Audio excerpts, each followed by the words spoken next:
How the Reformers repeated the mistakes of the Catholics, Part 1, Martin Luther.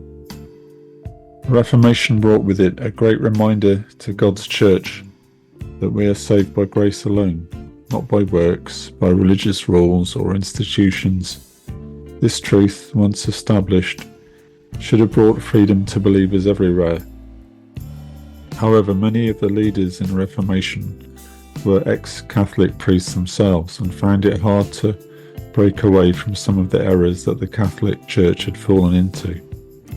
Churches should not be institutions, but rather gatherings of believers who worship and have fellowship together. This was how the Church initially spread throughout the world.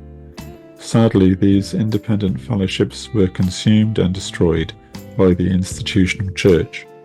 If you want to know more about this, you can read an excellent book called The Pilgrim Church by E.H.Broadbent. I've also done a video called Early Christianity in the British Isles, which you can find on the website or the YouTube channel, which explains how quickly Christianity spread in the British Isles after the time of the Acts. I'm going to look at 4 men who were part of the Reformation movement and show how they started well, but almost immediately began to compromise, repeating the mistakes of the Catholics.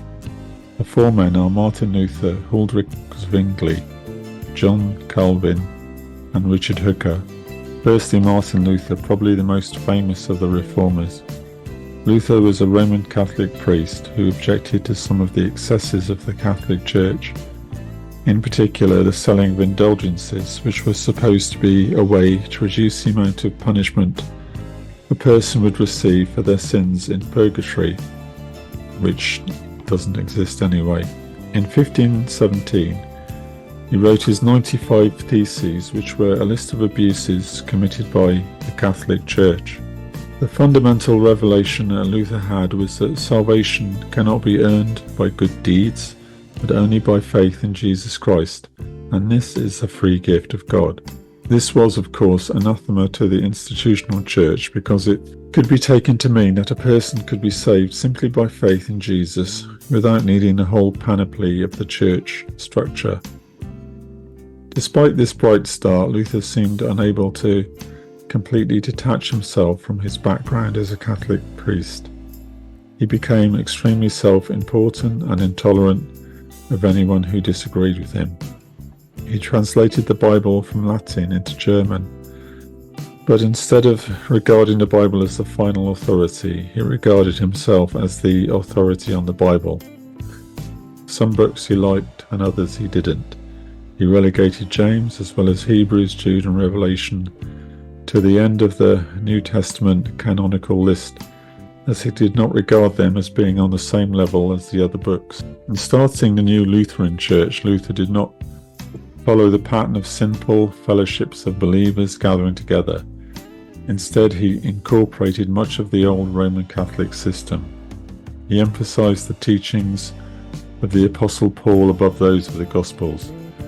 This meant that his teaching became unbalanced, greatly emphasizing justification by faith without the same emphasis on following Christ that we see in the Gospels. There was in his teaching such an absence of any freedom of will or choice in man that he neglected to preach right conduct as part of the Gospel. In fact, what he did was to reproduce the old system with its parishes and clerical administration. He kept the system of infant baptism and of ordained clergy administering the Lord's Supper. He simply created a state church rather than a New Testament pattern of independent assemblies of born-again believers. Luther was also driven by a hatred of the Jews. I will simply quote from the Wikipedia entry on his treatise on the Jews and their lies.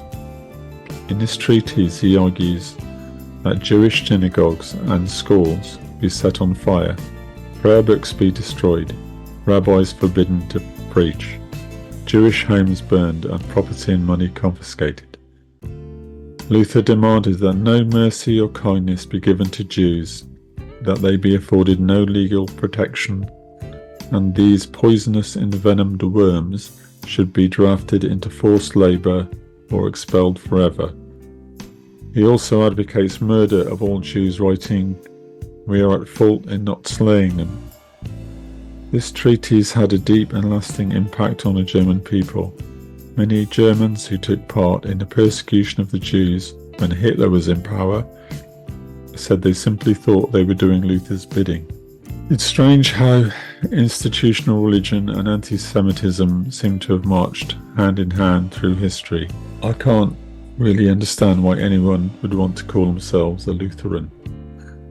In the following video, I shall look at the Swiss reformer Ulrich Zwingli and how he repeated some of the mistakes of Luther. Thank you for listening. If you found this video interesting, you can find more information at prophecy-workshop.com.